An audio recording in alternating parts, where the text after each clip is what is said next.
warahmatullahi wabarakatuh. Shalom, Om Swastiastu, Namo Buddhaya, Salam Kebajikan. Perkenalkan, saya Mardian Putra Frans, dosen tetap Fakultas Hukum Universitas Kristen Satya Wacana. Pada saat ini saya sedang mengikuti proses sertifikasi dosen periode 1 tahun 2025. Video yang saya buat ini merupakan video unjuk kerja Tridharma Perguruan Tinggi atau yang sering disebut dengan PDD UKPT. Pada saat ini saya akan menjelaskan mata kuliah yang saya ampuh, yaitu mata kuliah Hukum Pidana Ekonomi dan Siber. Mata kuliah Hukum Pidana Ekonomi dan Siber menjelaskan terkait dengan hukum pidana di bidang ekonomi seperti hukum pidana pajak, hukum pidana pasar modal, hukum pidana pertambangan, dan lainnya. Pada sesi kali ini saya akan menjelaskan secara khusus terkait dengan hukum pidana korupsi, yang dimana hukum pidana korupsi menjawab CPNK 1 menjelaskan keterkaitan hukum pidana dan kegiatan ekonomi yang beraspek pidana secara khusus pada pidana korupsi, dan juga pada CPNK 2 menganalisis kasus tindak pidana ekonomi berdasarkan perkembangan kaidah dalam hukum pidana secara khusus pada pidana korupsi. Pada pengajaran sesi hukum pidana korupsi ini saya mengajar secara real time dan juga menggunakan pengajaran dua arah secara kelas interaktif dengan menggunakan studi kasus untuk mendiskusikan kasus-kasus terbaru yang membahas terkait dengan tindak pidana korupsi, dan dibantu juga dengan kuisis untuk memastikan, mengkonfirmasi kembali materi yang telah disampaikan di kelas dipahami oleh para mahasiswa, dan juga pada akhirnya saya akan memberikan tugas sebagai bahan pembelajaran untuk dipahami mahasiswa ketika selesai mata kuliah ini, dan juga saya akan menyampaikan di sesi bagian akhir mahasiswa untuk memahami apa yang akan dipelajari pada pertemuan berikutnya.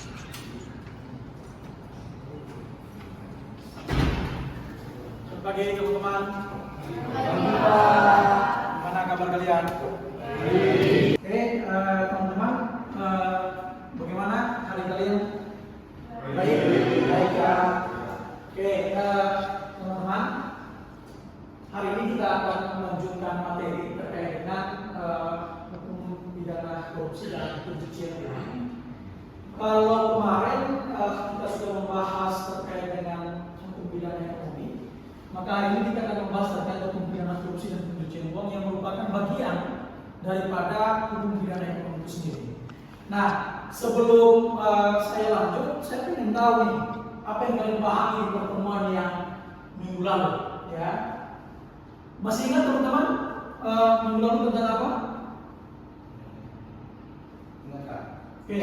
Jadi minggu lalu itu pertemuannya terkait dengan hukum pidana ekonomi. Jadi hukum pidana ekonomi itu sebenarnya terkait bagaimana sih kayak hukuman terhadap kayak korporasi atau individu. Contohnya itu ada kayak korupsi dan juga kayak pokoknya tentang ekonomi. Itu bisa dilakukan juga oleh korporasi, kayak gitu sih Kak.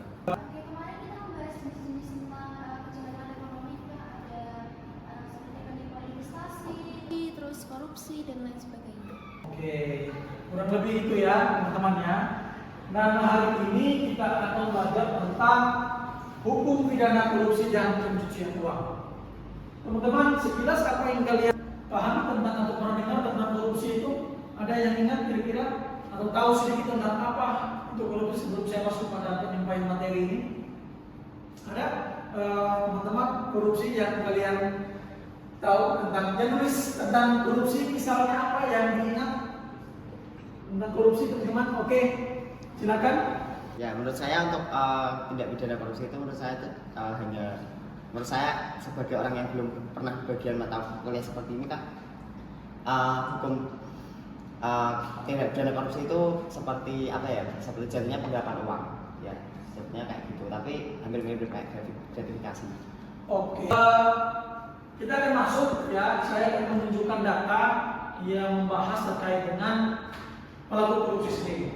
Nah, teman-teman bisa lihat, ini data yang dirilis oleh KPK tahun 2022 ya, di website KPK menunjukkan dari tahun 2004 sampai dengan 2022 pelaku korupsi paling banyak ya ada pada sektor swasta ya. Nah, sangat varian teman-teman pelaku korupsi itu sendiri, mulai dari anggota DPR dan DPRD sekitar 310 ya, ada kepala lembaga kementerian 32, duta besar, komisioner, gubernur, kepala daerah melakukan korupsi, wali kota, bupati dan wakil bupati, ya, eselon 1, hakim, ya, calon-calon hakim, teman-teman, ini bisa menjadi pelaku korupsi, ya, jaksa yang punya cita-cita jadi jaksa, polisi, ada di sini yang polisi, orang tuanya atau pacarnya mungkin atau siapapun itu, ya, bisa lihat teman-teman, pengacara, ya, pengacara juga ini bisa melakukan korupsi.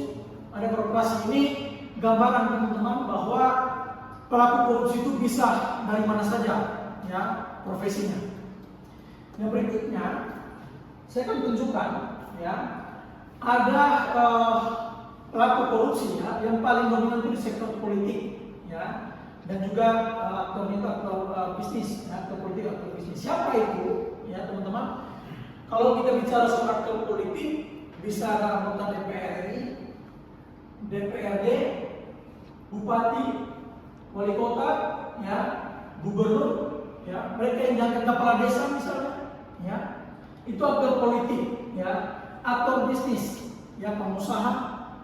Kalian masih ingat ada kasus Akhil Mokhtar, Ketua Mahkamah Konstitusi yang berhasil ditangkap oleh KPK gara-gara dia melakukan tindak pidana suap terkait dengan salah satu pasal di undang-undang yang membahas terkait dengan kewenangan, ya.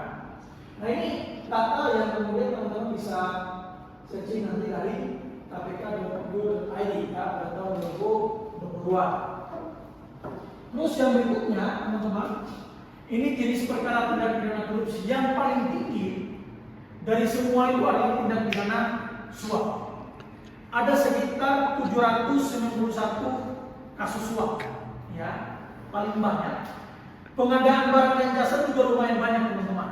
Nah, pada bagian yang suap ini, kalau kita bisa pahami bahwa suap itu dapat dilakukan oleh siapa saja, ya. Saya dan teman-teman, kita bukan bagian daripada negara, tapi kita bisa melakukan tindak pidana suap, ya. Siapa di sini ada yang mau ngurus KTP pakai jalur orang dalam? Hati-hati, itu potensi suap teman-teman, ya. Atau mau ngurus SIM, tiba-tiba jalur khusus, ya, punya potensi teman-teman. Terus yang berikut, ya, pengadaan barang dan jasa. Ini yang saya bilang bermain proyek, ya. Bermain proyek itu artinya apa? Ada suatu proyek tender tertentu, ya, kualitas bangunannya bisa saja tidak sesuai dengan apa yang telah diperjanjikan, ya, dengan kontraktor, dia bisa masuk dalam kategori pengadaan barang dan jasa, ya, korupsi di sektor itu. Ada penyalahgunaan anggaran, TPPU, pungutan, pemerasan, perizinan dan merintangi proses KPK. Ada 11 kasus. Merintangi proses KPK ini kalau dikenal dengan istilah obstruction of justice, ya, menghalang-halangi proses penyidikan. Dalam literatur yang lain juga disebutkan merintangi proses KPK itu sebagai perbuatan korupsi, tapi dikategorikan sebagai perbuatan korupsi tidak langsung, ya. Terus yang berikut teman-teman, ada 7 jenis klasifikasi tindak pidana korupsi. Kalau kita baca secara keseluruhan undang-undang tindak pidana korupsi, ya, maka kita akan menemukan sekitar 30-an jenis delik korupsi. Tetapi 30-an jenis delik korupsi itu, ya, sebenarnya dia secara prinsip ada pada 7 kategori, ya. Misalnya ketika kita bicara terkait dengan korupsi terkait dengan kerugian keuangan negara, itu ada di dalam pasal 2 dan pasal 3 Undang-Undang Tipikor, ya. Nah, di dalam pasal 2 dan pasal 3 ini ada perbedaan, ya, perbedaan jenis rumusannya, ya. Suap menyuap, penggelapan dalam jabatan, pemerasan, perbuatan curang, benturan kepentingan dalam pengadaan dan juga gratifikasi. Nah, pada bagian ini kita akan lihat satu persatu, teman-teman, apa sih dari 7 jenis klasifikasi tindak pidana korupsi ini. Yang pertama, kita akan bicara terkait dengan korupsi merugikan keuangan negara. Seperti saya bilang tadi, ya, salah satu pasalnya adalah pasal 2. Di situ ada unsur setiap orang melawan hukum, perbuatan memperkaya diri sendiri atau orang lain, dan merugikan keuangan negara atau kepentingan negara. Ini rumusan pasalnya. Setiap orang yang secara melawan hukum melakukan perbuatan memperkaya diri sendiri atau orang lain atau suatu korporasi. Dari rumusan pasal ini, ya, unsur-unsurnya setiap orang. Kata setiap orang di sini apa maksudnya? Bisa manusia, bisa juga badan hukum, ya, korporasi. Terus yang berikutnya dikatakan melakukan perbuatan memperkaya diri sendiri. Jadi tindakan korupsinya itu secara melawan hukum, ya, untuk memperkaya diri sendiri atau orang lain. Siapa? Bisa pacar, ya, bisa keluarga, bisa sahabat, siapapun itu, ya. Atau korporasi yang dapat merugikan. Kata dapat merugikan keuangan negara harus bersumber dari keuangan negara. Kalau dia korupsi uang rumah, itu bukan kategori dalam pasal 2, ya, atau produk negara di penjara seumur hidup. Nah, kalau kita lihat dari unsur pasal, bentuk kesalahannya adalah kesengajaan atau dolus. Masih ingat bentuk kesengajaan ada berapa, teman-teman? Ada. Kebetulan sekarang masih 2, ya, tidak berubah menjadi 3, ya. Masih 2, ini sudah tertulis, ya, sengaja dan kelalaian. Terus yang berikutnya, teman-teman, melampaui wewenang, ya, ini kalau kita bicara penyalahgunaan wewenang ada 3, melampaui wewenang, mencampur adukan wewenang, sewenang-wenang. Ya, ini 3. Jadi kalau ada yang bilang penyalahgunaan wewenang hanya sebatas sewenang-wenang, tidak. Ada melampaui wewenang, ada juga mencampur adukan wewenang. Terus yang berikut, ya, korupsi konflik kepentingan dalam pengadaan. Ini ada di dalam pasal 12 huruf I Undang-Undang Korupsi. Yang melakukan terbatas, ya, terbatas yang melakukan itu. Saya dan teman-teman bisa tidak melakukan ini? Jawabannya tidak bisa. Karena apa? Unsurnya bilang pegawai negeri dan juga apa penyelenggara negara. Saya dan teman-teman bukan penyelenggara negara, bukan juga pegawai negeri. Perbuatan yang bisa langsung maupun tidak langsung harus diusul kesalahannya secara sengaja, turut serta dalam pemborongan, pengadaan, persewaan, ya, pada saat yang sama dia ditugaskan mengurus atau mengawasi proyek yang sedang berlangsung. Jadi ada konflik kepentingan di situ. Contoh, ya, biar teman-teman gampang pahami, saya ditugaskan untuk mengawasi suatu proyek. Ternyata yang mengerjakan proyek itu adalah adik kandung saya. Saya terjadi konflik kepentingan di situ. Kenapa? Tidak ada objektif, ya, penilaian itu. Terus yang berikut, ya, ini bicara soal konflik kepentingan, ya, yang seperti saya bilang tadi, kausalitas, teman-teman. Nah, yang menarik berikutnya, ya, terkait dengan pidana gratifikasi. Pidana gratifikasi, ya, ada dalam pasal 12B. Setiap gratifikasi kepada pegawai negeri atau penyelenggara negara dianggap memberi suap apabila berhubungan dengan jabatannya dan yang berlawanan dengan kewajiban atau tugasnya dengan ketentuan sebagai berikut. Kalau 10 juta atau lebih, pembuktian bahwa gratifikasi tersebut bukan merupakan suap dilakukan oleh penerima gratifikasi. Kalau dia kurang dari 10 juta, ya, pembuktian bahwa gratifikasi tersebut dilakukan oleh penuntut umum. Jadi ada pembagian kewajiban pembuktian, ya. Pidana bagi pegawai negeri atau penyelenggara negara sebagaimana maksud ayat 1 paling singkat 4 tahun. Ada batas minimal. Batas minimal yang harus dituntut oleh jaksa penuntut umum, ya, dan diputus oleh hakim yang paling singkat itu 4 tahun. Batas minimal khusus, ya. Nah, ini definisi gratifikasi. Pemberian dalam arti luas, yaitu meliputi pemberian uang, barang, rabat atau diskon, komisi pinjaman, ya, dan lain-lain. Baik yang terjadi di dalam negeri maupun luar negeri, baik dengan sarana elektronik atau tanpa sarana elektronik. Nah, ini menarik, teman-teman, kalau kita lihat soal gratifikasi. Kemarin ada mahasiswa magister yang menulis terkait dengan bagaimana soal gratifikasi layanan seksual, ya, termasuk atau tidak. Kenapa? Bisa saja orang memberikan gratifikasi tidak dengan uang, tapi kasih dengan layanan seksual, ya. Ini bentuk-bentuk pemberian, ya, sangat varian dari gratifikasi ini. Sampai sini ada yang mau bertanya, teman-teman? Ada Ada yang mau bertanya terkait dengan penyampaian materi terkait dengan korupsi ini? Ada teman-teman yang mau ditanyakan? Silakan. Ada? Oke, silakan bisa. Saya mau bertanya tentang yang penerima gratifikasi dari Kak. Bahwa yang melebihi 10 juta rupiah, penerima gratifikasi harus membuktikan sendiri. Apakah itu tidak berlaku asas aktori incumbit onus probandi Kak? Yang dimana siapa yang menggugat dia harus membuktikan. Mengapa bahwa gratifikasi 10 juta penerima harus membuktikan sendiri Kak? Oke, bagus pertanyaannya, luar biasa teman-teman. Ada yang mencoba untuk membantu menjawab pertanyaannya Isa? Teman-teman ada yang membantu menjawab? Oke, nampaknya teman-teman masih juga bingung ya. Oke, saya akan menjelaskan ya soal pembuktian ya yang sudah saya sampaikan tadi ya terkait dengan pidana gratifikasi.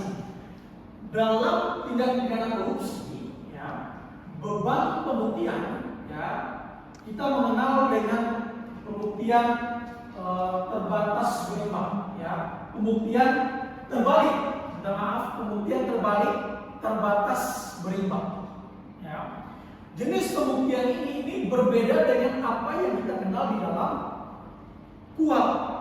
Apa yang disampaikan oleh Isa tadi betul sekali bahwa beban pembuktian itu diletakkan pada siapa yang mendalilkan, maka kewajiban pembuktian ada pada mereka yang mendalilkan. Kewajiban pembuktian seperti itu. Tetapi pada tindak pidana korupsi, yang khususnya pada pidana gratifikasi, yang membuktikan itu adalah diserahkan kepada mereka yang dituduh, ya, yang diduga, yang didakwa melakukan tindak pidana gratifikasi. Nah, di bagian mana pembuktian terbalik? Dibalikkan beban pembuktian tersebut kepada siapa? Kepada terdakwa. Ya, terbatasnya di mana? Terbatas pada jenis tindak pidana gratifikasi dan juga suap. Tidak semua delik dalam korupsi yang dia pembuktiannya terbalik, terbatas dan berimbang. Nah, berimbangnya di mana? Betul ya. Pembuktian terbalik diserahkan juga kepada terdakwa, tetapi ada juga kewajiban yang melekat pada penuntut untuk juga mengimbangi pembuktian tersebut. Ya, jadi khusus pada pidana gratifikasi ini beban pembuktiannya terbalik, berimbang, terbatas. Ya, itu jenis pembuktiannya. Bagaimana bisa? Cukup ya. Oke, kita lanjut teman-teman. Yang berikut ya, ini perbedaan antara gratifikasi, suap dan juga pemerasan. Kalau gratifikasi berhubungan dengan jabatan, bersifat insentif atau tanam bumi, tidak membutuhkan kesepakatan. Pada gratifikasi, si pemberi gratifikasi ini dia memberikan sesuatu kepada seseorang yang mempunyai jabatan tertentu, entah pegawai negeri, kepala dinas, atau apapun itu yang dia mempunyai kewenangan, yang dimana si pemberi gratifikasi akan mempunyai kepentingan suatu waktu nanti, tapi tidak pada saat itu juga tidak. Nah, contoh ya, pengusaha memberi hadiah voucher belanja kepada PNS karena merasa terbantu dalam pengurusan perizinan. Ya, bentuk cuma terima kasih juga bisa. Itu dikategorikan sebagai gratifikasi. Suap, ya, transaksional, ada pertemuan kehendak antara kedua belah pihak dan umumnya dilakukan secara tertutup. Misalnya, ya, transaksi saya kasih kamu proyek, kamu kasih saya apa? Ya, oh kamu kasih saya uang sekian, itu suap, kesepakatan, pertemuan kehendak. Terus yang berikutnya pemerasan. Kalau gratifikasi dia tidak ada kesepakatan, hanya memberi saja. Kalau suap, ya kesepakatan, pertemuan kehendak. Kalau pemerasan, ada permintaan dari si pegawai negeri misalnya kepada mereka yang membutuhkan, ya, dia memaksa dengan cara menyalahgunakan kekuasaan. Contoh, pejabat memaksa calon peserta tender untuk memberikan sejumlah uang dengan ancaman jika tidak diberikan uang tersebut maka akan digugurkan dalam proses tender. Itu pemerasan. Ya, teman-teman, jadi itu perbedaan antara gratifikasi, suap dan juga pemerasan. Terus yang berikutnya, ini gratifikasi yang wajib dilaporkan, teman-teman. Saya kasih contoh ya. Saya lupa pada tahun berapa Pak Jokowi, ya, sumbang di Nusa Tenggara Timur. Ya.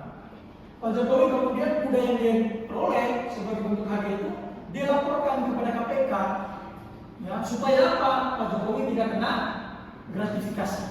Ketika dia mendapatkan pejabat tersebut mendapatkan bara, ya, maka dia ada kewajiban hukum untuk melaporkan supaya dia tidak kena pasal gratifikasi.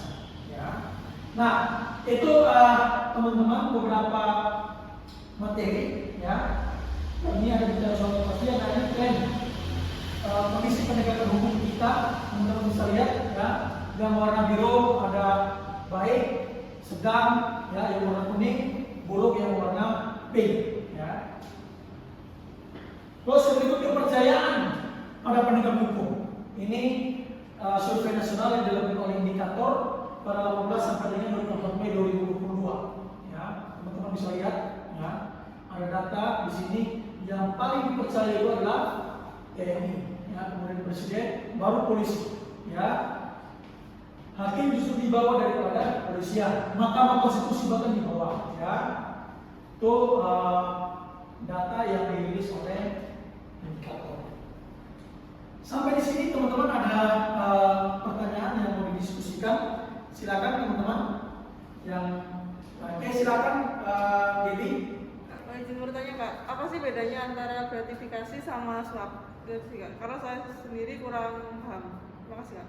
Oke, makasih Dewi. Oke, bagus pertanyaannya Dewi. Saya akan ulangi teman-teman, apa sih bedanya antara gratifikasi dan juga suap, ya. Nah ini saya akan ulangi. Kalau tadi saya jelaskan bahwa gratifikasi itu adalah berhubungan dengan jabatan dan pemberiannya sifatnya inventif, ya, tanpa ada pertemuan kehendak. Sedangkan kalau suap, ya, dia sifatnya transaksional dan ada pertemuan kehendak. Si pemberi ingin mendapatkan sesuatu dari si penerima, dan penerima ketika dia mendapatkan sesuatu dari si pemberi, ya, dia juga ingin harus berkewajiban untuk memberikan sesuatu kepada si pemberi, ya. Jadi ini saling timbal balik kedua-duanya. Sedangkan kalau gratifikasi tidak ada kesepakatan antara kedua belah pihak, hanya dilakukan sepihak oleh si pemberi gratifikasi, ya, kepada orang yang menerima itu tanpa ada pembicaraan terkait dengan apa yang akan dilakukan oleh si penerima gratifikasi itu. Jadi sifatnya sangat-sangat subjektif dari si pemberi tanpa ada kesepakatan dengan si penerima gratifikasi. Itu perbedaan antara gratifikasi dengan suap. Bagaimana gini? Paham ya? Oke. Masih ada lagi teman-teman? Ada? Oke. Kalau tidak ada, teman-teman bisa buka handphonenya untuk kita kuisis, ya. Silakan teman-teman nyalakan handphonenya. Teman-teman silakan untuk kuisisnya di scan barcode ini teman-teman. Silakan. Oke, sudah silakan isi nama, akan muncul pertanyaan teman-teman. Teman-teman terkait dengan hari ini saya mau bertanya, ya, dari teman-teman dari materi yang sudah disampaikan, ada tidak yang bisa membedakan antara gratifikasi dengan suap? Ada? Oke, silakan Sasa. Nah, dari yang saya tangkap dari penjelasan kakak tadi, kalau gratifikasi dan suap itu tuh ada perbedaan dari tujuan pemberian dan status hukumnya Kak. Kalau gratifikasi itu pemberiannya tuh dalam arti luas, bisa jadi pemberian uang, hadiah, itu tuh diberikan kepada pejabat negara. Nah, sebenarnya gratifikasi ini tidak bisa langsung dikatakan sebagai tindak pidana kalau ternyata itu dilaporkan kepada KPK. Nah, sedangkan suap itu dia biasanya tuh ada perjanjian timbal balik di antara si pemberi suap dan penerima suapnya gitu Kak. Oke, terima kasih Sasa untuk jawabannya, bagus sekali. Tadi Sasa sudah menjawab. Pertanyaan kedua, teman-teman, apa yang ada tidak yang bisa paham, bisa menjelaskan tentang apa yang dimaksudkan dengan pembuktian terbalik? Ada teman-teman? Oke, Christian, silakan Christian. Oke, silakan Christian. Jadi sebenarnya dalam tindak pidana ekonomi itu kan ada dikenal dengan pembuktian terbalik. Jadi pembuktian terbalik itu terkait dengan orang yang didakwakan itu harus dapat membuktikan bahwa dia itu tidak melakukan yang didakwakan itu. Jadi ada beban pembuktian terhadap si terdakwa itu sendiri. Dan pasti kalau adanya pembuktian terbalik itu pasti terkait dengan asas praduga tak bersalah. Pasti itu akan terkait dengan asas presumption of innocence itu. Jadi sebenarnya kalau dianggap melanggar atau tidak melanggar, sebenarnya itu tidak melanggar. Kenapa? Karena selama dia tidak bisa membuktikan bahwa dia tidak bersalah, maka dia dianggap bersalah. Gitu Kak. Terima kasih. Oke, teman-teman, ini ada pertanyaan paling terakhir ya. Ini ada pertanyaan diskusi, sehingga teman-teman silakan dibaca ya. Pertanyaannya adalah bagaimana pandangan saudara apabila ada mahasiswa yang memberikan hadiah berupa barang pada saat melakukan pembimbingan skripsi atau tugas akhir sebagai bentuk terima kasih karena dibimbing oleh dosen. Apakah tindakan mahasiswa dan dosen tersebut telah melakukan tindakan korupsi? Ada yang mau berpendapat, teman-teman? Silakan. Oke, berpendapat teman-teman 1, 2, 3, 4, 5, 6, 7, 8 ya, 8 orang. Oke, bisa turunkan tangan teman-teman. Siapa tadi? Jos ya, angkat tangan ya. Silakan Jos. Kalau dari saya, kalau misalnya emang pemberian hadiahnya itu kayak pada saat prosesnya gitu ya Pak, itu kayak bisa tadi mirip sama si A gitu, tapi ya nggak melulu pasti tindak pidana korupsi gitu loh Pak. Maksudnya kayak kalau misalnya emang itu kan dari pribadinya masing-masing ya. Kalau misalnya emang dia pengen ngasih sebagai bentuk terima kasih tanpa adanya kayak yang tadi disebut si A itu ya, itu nggak ada kaitannya sih kalau menurut saya. Tapi kalau misalnya emang tujuannya itu untuk mempercepat proses gitu ya bisa jadi kalau dari saya. Oke, terima kasih Jos. Dari sebelah sini tadi siapa? Oke, Alma sama Laras. Oke, masih ada pertanyaan yang sama? Silakan Alma. Buat dari saya itu tindakan mahasiswa itu bisa ada dikategorikan korupsi karena jika menerima hadiah kayak itu selama proses bimbingan skripsi dan tugas akhir. Tapi kalau misalnya saat sudah selesai memberikan hadiahnya itu menurut saya masih akan menarik sih Pak. Cuma kalau dari prosesnya itu indikasi untuk gratifikasi itu ada. Oke, terima kasih Alma, bagus sekali jawabannya. Oke, bagus teman-teman, jawabannya super sekali, benar semua teman-teman. Ya, jadi memang ketika ya jawabannya ketika masih dalam proses bimbingan dan memberikan hadiah, maka tindakan tersebut bisa dikategorikan sebagai perilaku korupsi. Oke teman-teman, pertanyaannya sudah seperti itu untuk kuisnya. Selanjutnya untuk tugas teman-teman, saya minta teman-teman untuk mengerjakan tugas membuat paper ya, dikerjakan terkait dengan tindak pidana korupsi. Ya, ada materi yang sudah disampaikan. Silakan teman-teman untuk spesifik isu hukum yang ingin kalian buat, saya bebaskan. Apalagi sekarang isu korupsi cukup banyak, teman-teman bisa menulis. Dikumpulkan minggu depan ya, masing-masing jangan sama, jangan menyontek ya teman-teman ya. Itu tugasnya dikumpulkan minggu depan lewat G-Drive yang akan saya kirimkan di dalam kelas, ya, grup kelas, dan juga template-nya akan saya kirimkan di dalam grup kelas. Sampai di sini ada yang bertanya terkait dengan tugas? Ya silakan. Oke silakan DJ. Pak, kalau tugas kita submit ke jurnal Sinta 5 apakah bisa?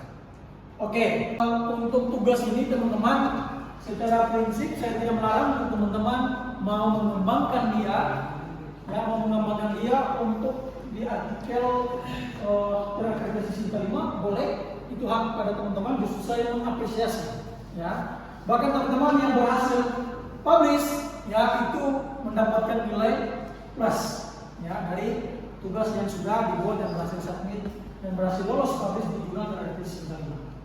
Oke, yang terakhir teman-teman silakan buka handphonenya untuk kita absen menggunakan siasat universitas. Ya, silakan website siasatnya dinyalakan teman-teman. Oke, teman-teman kalau sudah absennya di siasat, ya apakah sudah semua teman-teman? Ya. Oke, saya juga memanggil satu-satu karena saya percaya anak Fakultas Hukum UPSP semuanya jujur-jujur, tidak mungkin melakukan nitip absen, ya. Coba teman-teman, terima kasih.